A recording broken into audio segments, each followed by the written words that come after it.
Hello दोस्तों, नमस्कार। हमारे यूट्यूब चैनल इंजीनियरिंग अड्डा 2.0 में दोस्तों आज के इस वीडियो में हम बात करते हैं प्रॉपर्टीज़ ऑफ इंजीनियरिंग मटेरियल। दोस्तों ये बेहद ही इंपॉर्टेंट्स है क्वेश्चंस, ठीक है।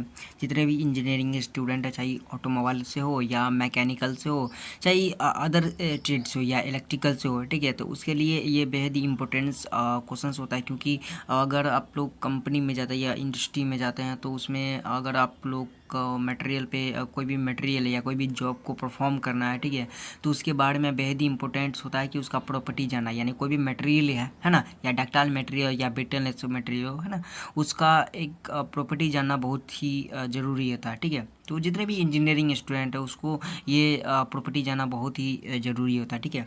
तो इस वीडियो में हम सारा कवर करते हैं, ठीक है। अगर हम बात करते हैं प्रॉपर्टीज़ ऑफ मटेरियल्स के बारे में, तो ये 9 मटेरियल्स का प्रॉपर्टीज़ बेसिकली होता है, ठीक है। पहला होता है वो इलास्टिसिटी, प्लास्टिसिटी, डक्टिलिटी, ब्रिटलनेस और मेलेबिलिटी, हार्डनेस और टफनेस और क्रीप और फैटिंग, ठीक है। तो ये पॉइंट ऑफ व्यू से बहुत बढ़िया है, ठीक है।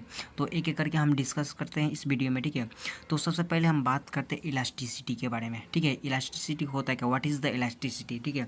तो दोस्तों इलास्टिसिटी क्या होता है कि जब भी कोई भी मटेरियल, ठीक है, उस मटेरियल पे अगर हम लोड लगाते हैं, ठीक है, और लोड लगाने के बाद वो क्या होगा, अपना साइज और शेप क्या होगा, चेंज कर लेता है, और लोड हटाने पर क्या होगा कि मेन पोजीशन में चला आता है, ठीक है। That is called elasticity. अगर इसका एग्जांपल में बात करते हैं दोस्तों, अगर बात करते हैं इलास्टिसिटी का एग्जांपल के बारे में, दोस्तों इलास्टिसिटी का एग्जांपल हो गया रबर हो गया, जितने भी सारा डक्टाइल मटेरियल हो वो हो गया, ठीक है। कॉपर हो गया, एल्युमिनियम होगा, आयरन होगा, जितने भी सारे माइल्ड स्टील होगा, ये इसका एक एग्जांपल होता है, ठीक है। या अगर बेसिकली इसका एग्जांपल ले लेते हैं तो जैसे कि स्प्रिंग होगा, ठीक है। तो आप लोग देखते होंगे कि स्प्रिंग को आप लोग जैसे कि किसी भी तरह से स्ट्रेस लगाते हैं या उसको खींचते हैं, ठीक है। तो वो जहाँ तक आप लोग खींच रहे हैं तो वहाँ तक तो खींचाएगा, लेकिन जब उसको हटाने के बाद या उसके ऊपर लोड हटाने के बाद या उसको छोड़ने के बाद वो क्या होगा कि जस्ट मेन पोजीशन में वो चला जाता है, ठीक है। दैट इज को इलास्टिसिटी, यानी उसके अंदर में इलास्टिसिटी प्रॉपर्टीज़ है, ठीक है। दोस्तों अब हम बात करते हैं प्लास्टिसिटी होता है क्या, व्हाट इज़ द प्लास्टिसिटी। दोस्तों प्लास्टिसिटी वो प्रॉपर्टीज होता है, यानी वैसा मटेरियल जिसके ऊपर हम फोर्स लगाने के बाद वो पोजीशन तो चेंज कर लेता है, ठीक है। वो पोजीशन चेंज कर लेता है, और जैसे ही लोड हटाने के बाद क्या होगा कि वो अपना मेन पोजीशन में जाता ही नहीं है। अगर हम मान के चलिए इसका एग्जाम्पल में बात करते हैं, जैसे कि मटेरियल रॉड हो गया, रोलिंग स्टील होगा, तो ये सब पर क्या होगा कि अगर हम इसके ऊपर फोर्स करते हैं या उसके ऊपर लोड लगाते हैं, ठीक है, तो वो अपना साइज तो चेंज कर लेगा, लेकिन वो क्या होगा, मेन पोजीशन में जाएगा नहीं, ठीक है। वहाँ से फिर लौट के वो जाएगा नहीं मेन पोजीशन में, ठीक है। तो इसमें यही देखते हैं, मटेरियल पर जितना भी फोर्स लगाया जाता है, ठीक है, और मटेरियल पे वो फोर्स लगाने के बाद उसको फोर्स हटा देते हैं या उसके ऊपर जो भी लोड है लोड हटा देते हैं, ठीक है, तो वो मेन पोजीशन में नहीं जाता है, तो उसे ही प्लास्टिसिटी कहता है, ठीक है। अब इसके अंदर में बात करते हैं डक्टिलिटी क्या होता है। दोस्तों हम बात करते हैं डक्टिलिटी में, तो दोस्तों डक्टिलिटी में बेसिकली हम यही देखते हैं कि कोई भी मटेरियल, ठीक है, और वो मटेरियल पे हम फोर्स लगाते हैं, ठीक है, और फोर्स लगाने के बाद वो खींचा जाता है, यानी उसको जितना भी हम लोड लगाते हैं या उसके ऊपर फोर्स लगाते हैं, ठीक है, तो वो पोजीशन क्या होगा, चेंज कर लेता है, ठीक है, या उसके ऊपर पुल करने के बाद क्या होगा कि वो अपना शेप चेंज कर लेता है, उसे ही डक्टिलिटी कहता है। अगर इसका एक बेसिकली एग्जांपल देखते हैं, जैसे कि कॉपर आप लोग देखते हैं, कॉपर वायर जो गोल्ड कलर का, येलो कलर का होता है, जो कि जैसे मोटर में डालते हैं, ठीक है, तो वैसा करके उसमें ये डक्टिलिटी प्रॉपर्टीज होते हैं, ठीक है। गोल्ड हो गया, एल्युमिनियम हो गया, तो ये सब चीज़ में क्या होगा, डक्टिलिटी गुण होता है, ठीक है। अब दोस्तों हम बात करते हैं इसके बारे में, ब्रिटलनेस के बारे में। दोस्तों ब्रिटलनेस क्या होता है, वैसा मटेरियल जिसके अंदर में डक्टिलिटी प्रॉपर्टीज़ होता ही नहीं, ठीक है। मतलब कहने का मतलब ये है कि वैसा मटेरियल जिसके अंदर में जो डक्टिलिटी है ना, वो डक्टिलिटी गुण नहीं होता है। यानी डक्टिलिटी कहने का मतलब वैसा मटेरियल जो जिसके ऊपर हम फोर्स लगाने के बाद, यानी उसके ऊपर लोड लगाने के वो साइज और शेप चेंज कर लेता है, वैसा गुण जो है ना, ब्रिटलनेस के पास नहीं होता। क्योंकि दोस्तों अगर ये ऐसा मटेरियल होता है जिसको आप इधर साइड से एक साइड से स्ट्रेस लगा रहे हैं और इधर साइड से स्ट्रेस लगा रहे हैं, ठीक है, तो जैसे स्ट्रेस लगाएगा ये क्या दो भागों में टूट जाएगा या क्रैक हो सकता है, या ये मटेरियल क्या होगा कि फेल हो सकता है, ठीक है। तो इसमें बेसिकली देखते हैं कि इसके अंदर में डक्टिलिटी प्रॉपर्टी है क्या होगा कि नहीं होता है। इसका बेसिकली एग्जाम्पल में बात करते हैं, जैसे कि कास्ट आयरन देखते होंगे, ग्लास देखते होंगे, मिरर देखते होंगे, तो ये ऐसा मटेरियल्स होता है जिसको अगर हम खींचते हैं यानी फोर्स लगाते हैं तो ये क्या होगा कि ये क्रैक हो सकता है, ठीक है। वैसा ये मटेरियल मटेरियल होता है, ठीक है। अब हम बात करते हैं मेलेबिलिटी। दोस्तों मेलेबिलिटी का बहुत अच्छा एग्जांपल में आता है, जैसे कि बक्सा, बाल्टी। जैसे कि आप लोग यहाँ पे जाते होंगे कि जैसे बक्सा बनता है, बाल्टी बनता है, प्लेट बनता है, ठीक है। तो उसके अंदर में मेलेबिलिटी प्रॉपर्टीज़ होता है, ठीक है। तो हम कह सकते हैं कि जब भी कोई भी मटेरियल पर हम फोर्स लगाते हैं, ठीक है, और बार बार फोर्स लगाने के बाद क्या होगा, बार बार एरिया वो चेंज कर लेता है, ठीक है। और एरिया चेंज होने के बाद क्या करता है कि वो लेंथ भी उसका बढ़ जाता है। जैसे कि आप लोग जाते होंगे बाल्टी बनाने के लिए, तो दोस्तों वो देखते होंगे कि कितना बार उसको हैमर मारता है, बहुत बार हैमर मारता है। वो क्या करता है कि साइज और शेप चेंज कर लेता है, ठीक है। बहुत बार उसके ऊपर फोर्स लगाता है, फोर्स लगाने के बाद वो साइज और शेप चेंज कर लेता है, ठीक है, और बक्सा के रूप में वो बदल लेता है, ठीक है। तो समझिए कि उसके अंदर में मेलेबिलिटी प्रॉपर्टी है।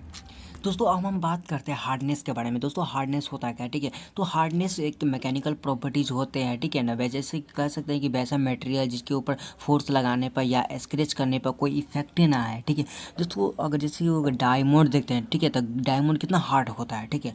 अगर आप उसके ऊपर जाएंगे स्ट्रेस लगाने के लिए या स्क्रैच करने के लिए, तो उसके ऊपर कोई फ़र्क पड़ेगा, यानी कोई भी इफेक्ट पड़ेगा नहीं पड़ेगा, ठीक है। जैसे कि इसका एग्जांपल में डायमंड हो गया, बोरॉन हो गया, है ना, सेरामिक्स हो गया, है ना, ग्रेनाइट हो गया, ठीक है, आइस हो गया, ठीक है। बहुत सारा इसका एग्जांपल होता है जिसके ऊपर हम क्या होता है फोर्स लगाने के बाद यानी स्क्रैच करने के बाद इसके ऊपर कोई फ़र्क नहीं पड़ता, ठीक है।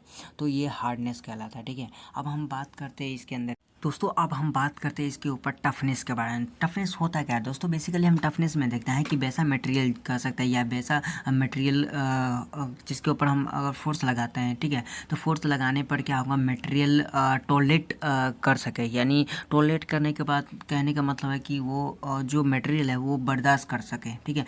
मतलब कि उसके ऊपर फोर्स लगाए, ठीक है, फोर्स लगाने के बाद वो टूटे ना, वो बर्दाश्त कर ले, ठीक है, या लास्ट तक भी उसके ऊपर फोर्स लगा रहे हैं, ठीक है, लेकिन वो बर्दाश्त कर लेता है, ठीक है ना। वो मटेरियल जिससे अचानक से फोर्स लगाने के बाद भी बर्दाश्त कर लेता है, ठीक है, उसे उसके अंदर में समझिए कि उसके अंदर में टफनेस होता है, ठीक है। कोई भी मटेरियल है, ठीक है, मान के चलिए कोई भी मटेरियल है, ठीक है।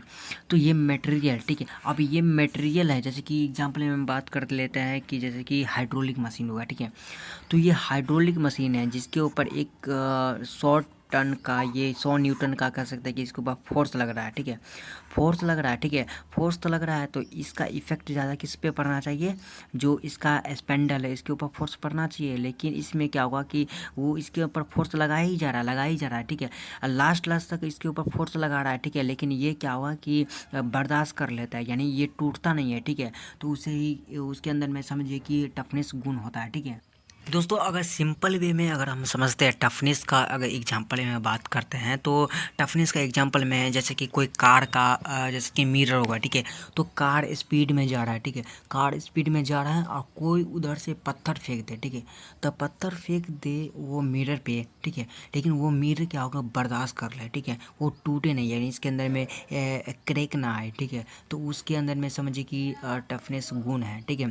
यानी स्पीड कितना भी स्पीड से गाड़ी व्हीकल जा रहा है, ठीक है, और कोई उस पे ऊपर जो मिरर है, मिरर के ऊपर पत्थर फेंक दे, ठीक है, तो पत्थर फेंकने के बाद क्या होगा कि वो टॉलरेट कर सके, यानी वो क्या होगा, बर्दाश्त कर सके, ठीक है, वो मिरर जो बर्दाश्त कर सके, तो समझिए कि उसके अंदर में टफनेस गुण है, ठीक है। दोस्तों अब हम बात करते हैं इसके अंदर में क्रीप के बारे में। दोस्तों क्रीप क्या होता है, दोस्तों क्रीप कि अगर इसके बारे में अगर हम बात करते हैं, इसका डेफिनेशन अगर समझते हैं, तो डेफिनेशन समझने से पहले हम इसका एक एग्जांपल में बारे में बात करते हैं, जैसे कि घर का बीम। दोस्तों घर के बीम है, ठीक है, उस बीम के ऊपर हम 10 न्यूटन का फोर्स लगाया हुआ है, ठीक है, यानी 10 न्यूटन का इसके अंदर में क्या होगा, लोड हम लगा के रखे हुए हैं, ठीक है। तो लोड हम आज लगाएं, ठीक है, और 1 साल के बाद तक भी वैसा ही लोड रखा हुआ है, ठीक है। तो वो कांस्टेंट लोड हो रखा हुआ है 10 न्यूटन का, ठीक है। तो वो धीरे धीरे क्या हुआ कि उसके अंदर में जो जिसके ऊपर हम फोर्स लगा के रखे हुए हैं, ठीक है, तो उसके धीरे धीरे क्या हुआ कि उसके अंदर में क्रैक आना शुरू हो जाएगा, ठीक है। यानी आज हम रखे हैं, ठीक है, तो आज थोड़ी है ना कि इसके ऊपर एकाएक क्रैक आ जाएगा, ठीक है, तो क्रैक एकाएक आएगा नहीं, ठीक है। तो वो धीरे धीरे क्रैक आ जाना शुरू हो जाएगा, ठीक है। और जब क्रैक आना शुरू हो जाएगा तो वो समझिए कि वो एक परमानेंटली डिफॉर्म हो जाएगा, यानी परमानेंटली वो क्रैक आ जाना वो आ जाएगा, ठीक है। जैसे इसका एग्जाम्पल में बात कर लेते हैं, टरबाइन होगा, ठीक है, स्टीम टरबाइन होगा, ठीक है। तो स्टीम टरबाइन में बेसिकली हम ये देखते हैं कि जैसे कि ये वाटर से ही स्टीम बनता है, ठीक है। तो अब स्टीम से ही तो इलेक्ट्रिसिटी प्रोड्यूस होता है। ये भी एक आगे चैप्टर में हम बात करेंगे, ठीक है। तो ये है कि जैसे कि स्टीम होगा, ठीक है, तो स्टीम से वाटर बनता है, ठीक है। तो स्टीम का बेसिकली ये काम होता है कि एक मेल्टिंग पॉइंट पे क्या होता है कि मेल्टिंग पॉइंट पे स्टीम को जो वाटर को इसके हीट किया जाता है, ठीक है। हीट करने के बाद वो क्या करता है कि स्टीम फॉर्म में कन्वर्ट हो जाता है, ठीक है। अब वो स्टीम फॉर्म में कन्वर्ट होता है तो वो स्टीम क्या होता है कि इसके अंदर ब्लेड लगा होता है, ठीक है। वो ब्लेड टरबाइन होता है, टरबाइन के ऊपर ब्लेड लगा होता है, वो ब्लेड के ऊपर टकराता है, ठीक है। जो स्टीम बनता है वो हाई प्रेशर से हाई इसके अंदर नोजल लगाता है, ठीक है। नोजल के थ्रू हाई प्रेशर से क्या होगा कि ये जो ब्लेड लगा होता है, ठीक है, तो ये ब्लेड के ऊपर टकराता है, ठीक है। जैसे ही ब्लेड के ऊपर टकराता है तो ब्लेड रोटेट करने लगता है, ठीक है। तो रोटेट करना इसके अंदर में डायनेमो लगाता है, डायनेमो के थ्रू क्या होगा इलेक्ट्रिसिटी प्रोड्यूस होता है। बेसिकली हम यहाँ पे एक चीज़ देखते हैं कि जो ब्लेड है, ठीक है, जो ब्लेड के ऊपर में एक कांस्टेंट वैल्यू से क्या हुआ कि इसके ऊपर लोड लग रहा है, ठीक है। लोड कहने का मतलब है कि जो स्टीम है इसके ऊपर टकरा रहा है, ठीक है। तो स्टीम टकरा रहा है, ठीक है, ठीक है। तो धीरे धीरे इसके अंदर में कभी ना कभी ये डिफॉर्म हो जाता है, ठीक है। अगर डिफॉर्म होगा तो समझ जैसे ये लोड लगने के बाद धीरे धीरे वो इसके ऊपर में डिफॉर्म आना शुरू हो जाएगा, ठीक है। आज नहीं हुआ तो कल परसों इस तरह से क्या हुआ कि ये धीरे कभी ना कभी इसके अंदर में डिफॉर्म आना शुरू हो जाएगा। इसलिए इसके अंदर में जो सुपरवाइजर होता है वो ब्लेड को वो चेक करते रहता है, ठीक है, कि ब्लेड ख़राब तो नहीं हुआ है, ठीक है। तो ऐसा एक तरह का प्रोसेस होता है, ठीक है। अब हम बात करते हैं फैटिक के बारे में। दोस्तों फैटिक क्या होता है कि किसी भी मटेरियल्स में अगर क्रेक आना शुरू हो जाता है और ये क्रेक होते होते क्या हो कि मटेरियल फेल हो जाता है, ठीक है, तो उसे क्या कहते हैं कि फैटिक कहता है, ठीक है। दोस्तों अगर हम बात करते हैं फैटिक का एग्जाम्पल के बारे में तो सिंपल है एक फैटिक का एग्जाम्पल, जैसे कि मान लीजिए सिलेंडर होगा, ठीक है। तो सिलेंडर होता है, अब सिलेंडर के अंदर में सिलेंडर ब्लॉक होता है ना। अब ये सिलेंडर ब्लॉक के अंदर में क्या होता है कि सिलेंडर हॉल होता है, ठीक है। अब ये सिलेंडर हॉल के अंदर में क्या होगा, जो सिलेंडर ब्लॉक होता है वो फिट किया जाता है, ठीक है। अब सिलेंडर ब्लॉक जो है ना, इसके अंदर में जो हॉल है, ठीक है, तो हॉल के ऊपर में क्या होगा अप डाउन तो करते रहता है, ठीक है। तो क्योंकि ये तो साइक्लिंग लोड लग रहा है, ठीक है, अप डाउन तो कर रहा है, तो तभी तो ये साइक्लिंग लोडिंग कहलाता है, ठीक है। तो ये साइक्लिंग लोडिंग के बाद अप डाउन तो करता है, ठीक है। जैसे कि पिस्टन ले लिया, ठीक है, तो ये अप डाउन करता है, ठीक है। तो कभी कभी ऐसा आता है कि वो इसके अंदर में क्रेक आना शुरू हो जाता है, यानी ये मटेरियल क्या होगा फेल हो जाता है, ठीक है। तो उसे ही कहते हैं फैटिक कहता है। अगर इसका बेसिकली और एग्जाम्पल के बारे में बात करें जैसे कि साइकिल होगा, ठीक है। अब साइकिल आप लोग चलाते होंगे, ठीक है, तो साइकिल चलाते होंगे तो साइकिल के अंदर में क्या जो व्हील होता है, ठीक है, व्हील से अटैच होता है, ठीक है, उसका शाफ्ट होता है, आप शाफ्ट से अटैच होता है चैन होता है, ठीक है। अब चैन में जैसे आप पैडल लगाते हैं, ठीक है, तो चैन के थ्रू क्या होगा कि पैडल आप चलाते होंगे तो चैन तो वो मूव करता है, ठीक है। तो दोस्तों जो साइकिल में जो गियर लगा होता है, ठीक है, तो वो गियर में तो वो जो गियर के ऊपर तीथ तो लगा होता है, ठीक है, वो तीथ के ऊपर में जो चैन होता है वो बार बार क्या हुआ कि उसके अंदर में फंसते जाता है, वो क्या होता है मूव करते जाता है, ठीक है। तो कभी कभी देखते होंगे चैन टूट जाता है। अब चैन इसलिए टूटता है क्योंकि उसके ऊपर साइक्लिंग लोडिंग लगता है, ठीक है। साइक्लिंग लोडिंग लगने के कहने का मतलब है कि उसके ऊपर बार बार क्या होता है लोड लगते रहा, ठीक है। और लगते रहने के बाद वो क्या है एकाएक क्या होगा टूट जाएगा, यानी एकाएक या टूट सकता है, ठीक है। उसे ही दोस्तों हम फैटिक बोलते हैं, ठीक है। दोस्तों आप लोग वीडियो अच्छा लगा तो चैनल को जरूर सब्सक्राइब करिएगा, ठीक है, वीडियो को जरूर लाइक करिएगा, ठीक है। हमारे इस तरह से यूट्यूब चैनल पर वीडियो अपलोड होते रहता है।